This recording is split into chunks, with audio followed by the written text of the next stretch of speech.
علیکم ورحمۃ اللہ۔ اعوذ باللہ من الشیطان الرجیم۔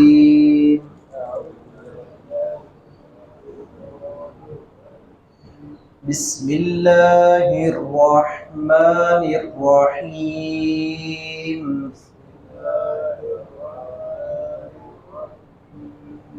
لقد كان لكم في رسول الله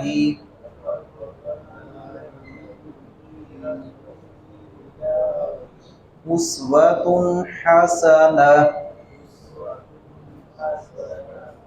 وأما بنعمة ربك فحدث۔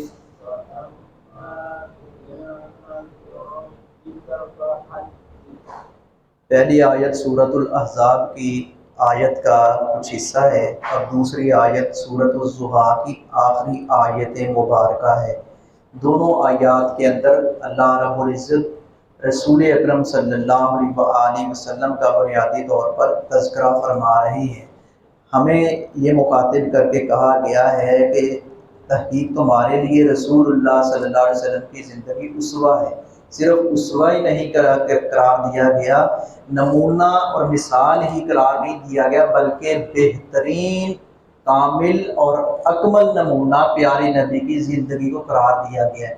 آپ کی زندگی جو ہے، آپ کی گھریلو زندگی ہو، آپ کی معیشت ہو، آپ کی معاشرت ہو، آپ کی عبادت ہو، زہد و تقویٰ ہو، پیارے نبی صلی اللہ علیہ وسلم کے معاملات، لین دین، ہر لحاظ سے آپ کی زندگی کو ہمارے لیے اسوہ حسنہ قرار دیا گیا ہے کہ پیارے نبی تمہارے لیے رول ماڈل ہیں۔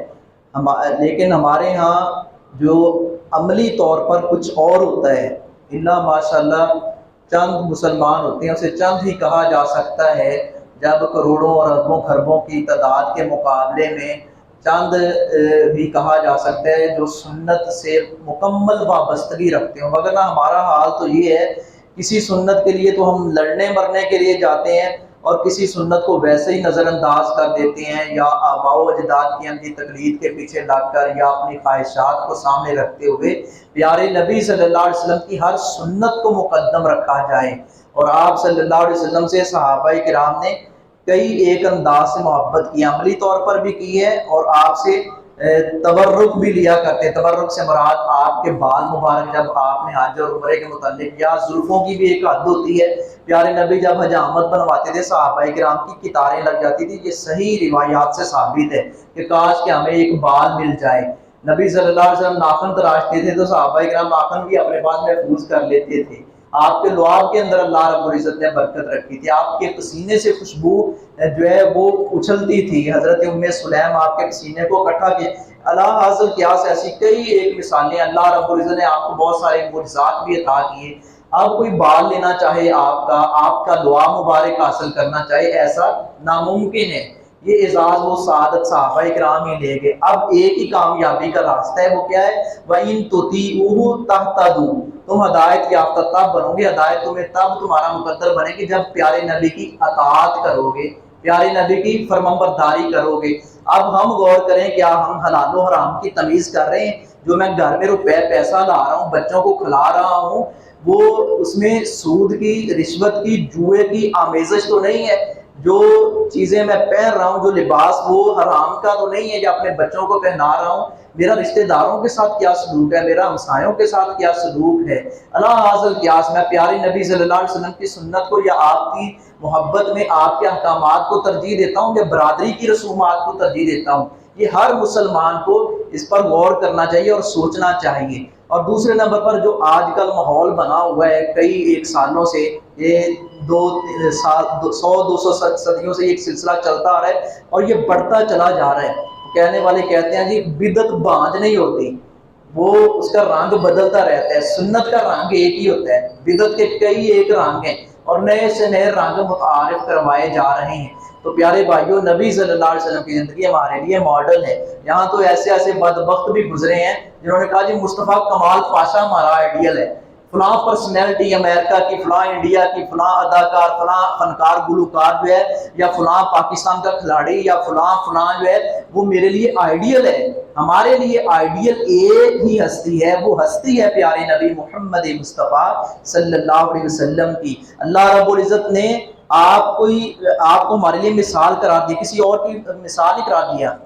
کئی دفعہ مثال پہلے بھی دیا، درزی کو سوٹ دینا، وہ اس ماپ کے مطابق جو اس کو سیمپل کے طور پر ماپ کے لیے دیا ہوتا ہے اس کے مطابق سلائی نہ کرے تو ہم سوٹ اس کے منہ پر مارتے ہیں، اس سے ناراض ہوتے ہیں کہ بھائی تو نے یہ کیا کیا ہے، میں نے تجھے ماپ بھی دیا تھا۔ اللہ رب العزت نے پیارے نبی کو ہمارے لیے ماڈل قرار دیا ہے۔ اللہ رب العزت ایسی عبادت قطعاً قبول نہیں کرے گا جو پیارے نبی کے طریقے کے مطابق نہ ہو، اس لیے ہمیں پیارے نبی کی زندگی کو ماڈل سمجھنا ہے۔ دوسری آیت ہے اللہ رب العزت کی نعمتوں کا تذکرہ کیجئے۔ اب اس نعمت سے مراد آج کل ہمارے بریلوی دوست وہ کیا اس سے استدلال کرتے ہیں، جی دیکھو نبی صلی اللہ علیہ وسلم بہت بڑی نعمت ہے، لہٰذا آپ کا تذکرہ کیجئے۔ یہ ہم جو میلاد مناتے ہیں نا، یہ تذکرہ، یہ مفہوم یا یہ استدلال یہ چند سالوں سے لیا گیا ہے۔ پیر کرم شاہ الازہری بریلوی کی کتاب ہے ضیاء القرآن، 5 جلدوں میں یہ تفسیر ہے۔ اس کی تفسیر میں دیکھ رہا تھا انہوں نے قطعاً یہ مفہوم جو آج کل کے بریلوی لے رہے ہیں نا، یہ مفہوم یہ مطلب انہوں نے نہیں لیا، انہوں نے یہی مطلب لیا ہے کہ اللہ کی نعمتوں کا تذکرہ کیجیے، چونکہ سورۃ الضحیٰ میں اللہ رب العزت کی نعمتوں کا جو اللہ نے پیارے نبی پر عطا کی ان کا تذکرہ ہوا ہے کہ پیارے نبی ما ودعک ربک وما قلی، آپ کے رب نے آپ کو چھوڑا بھی نہیں، آپ سے ناراض بھی نہیں ہوا، ان قریب آپ کا رب آپ کو راضی کر دے گا، ان قریب آپ کا رب آپ کو غنی کر دے گا۔ تو یہ اللہ رب العزت نے ان نعمتوں کا تذکرہ ہے۔ پیارے نبی ان نعمتوں کا ذکر کیجئے۔ اب ان نعمتوں سے مراد بہت ساری نعمتیں ہمیں بھی اللہ رب العزت نے رسول اکرم صلی اللہ علیہ وسلم کی شکل میں، اسلام کی شکل، اسلام بہت بڑی نعمت ہے۔ بات تمام تو علیکم نعمت، اسلام کو نعمت قرار نہیں دیا۔ یہ کان ہے یہ نعمت ہے، آنکھیں نعمت ہے، زبان نعمت ہے، کیا ہر نعمت پر جشن منایا جائے گا جو مربع جشن ہمارے یہاں منایا جاتا ہے؟ نہیں، ایسا نہیں ہے۔ پیر کرم شاہ صاحب لکھتے ہیں، وہ کہتے ہیں نعمت کرنے والا منعم اللہ رب العزت کی ذات جو نعمتیں دیتی ہے اس کا نعمتوں کا شکریہ کہ مال ہے زیادہ، اس کو اللہ کے راستے میں خرچ کیا جائے، یہ مال کے شکریہ کا ایک ذریعہ ہے۔ اور اسی طرح علم ہے، جاہلوں کو علم سکھایا جائے، یہ علم کی نعمت کا ایک شکریہ کا ذریعہ ہے۔ اور اسی طرح اللہ رب العزت نے تندرستی دی ہے تو اس تندرستی کے عوض اس کے نافذ کردہ جو فرائض ہیں، جاری کردہ احکامات ہیں، ان کی پابندی کی جائے، یہ ہے نعمتوں کا تذکرہ۔ یا وہ روایات لائے ہیں کہ پیارے نبی صلی اللہ علیہ وسلم نے فرمایا کہ کل قیامت کے دن حمد کا جھنڈا میں محمد صلی اللہ علیہ وسلم کے ہاتھ میں ہوگا، صاحب نبی اس جھنڈے کے نیچے ہوں گے، اور میں ساری کائنات کا سردار ہوں گا، اور میں اس بات پر فخر نہیں کرتا، اور جب قیامت قائم ہوگی سب سے پہلے میں اٹھ کر اپنے روضہ مبارک سے جاؤں گا۔ یہ وہ سب کچھ بیان کیا گیا جو آج کل بیان کیا جاتا ہے نا جی، وَأَمَّا بِنِعْمَةِ رَبِّكَ فَحَدِّثْ، لہٰذا میلاد ثابت ہو گیا۔ وہ دیکھو جی نبی صلی اللہ علیہ وسلم نے روزہ رکھا تھا اپنی ولادت والے دن، تو ہم اس طرح منا لیتے ہیں، آپ اس طرح منانا ہی ہے نا جی جیسا مرضی، نہیں، ایسا غلط مطلب نکالنا، اللہ رب العزت کے ہاں ایسا بندہ مجرم ہے۔ وَمَنْ أَظْلَمُ مِمَّنِ افْتَرَىٰ عَلَى اللَّهِ كَذِبًا، اس سے بڑا ظالم کون ہوتا ہے جو اللہ رب العزت پر جھوٹ باندھے۔ اس لیے ہمیں قرآن سمجھنا چاہیے، یہ دین کا علم سیکھنا فرض ہے، فرض، دنیاوی علوم سیکھنے چاہیے، فرض نہیں ہے، یہ فرض ہے۔ کیوں؟ پیارے نبی نے فرمایا طلب العلم فریضۃ علی کل مسلم، علم کی طلب ہر مسلمان پر فرض ہے، قرآن و حدیث کا علم ہے۔ لقد، البتہ تحقیق، کانا ہے، لکم تمہارے لیے، فی رسول اللہ اللہ کے رسول میں، اسوۃ نمونہ، حسنۃ نہایت اچھا، اللہ کے رسول کی زندگی میں تمہارے لیے نہایت اچھا نمونہ ہے کہ آپ کی زندگی جو ہے اس کو سامنے رکھ کر اپنے معاملات کیے جائیں۔ وَأَمَّا، اور دوسری آیت، وَأَمَّا، اور لیکن، بِنِعْمَةِ، نعمت، ربک، اپنے رب کی، فَحَدِّثْ، پس بیان کیجئے۔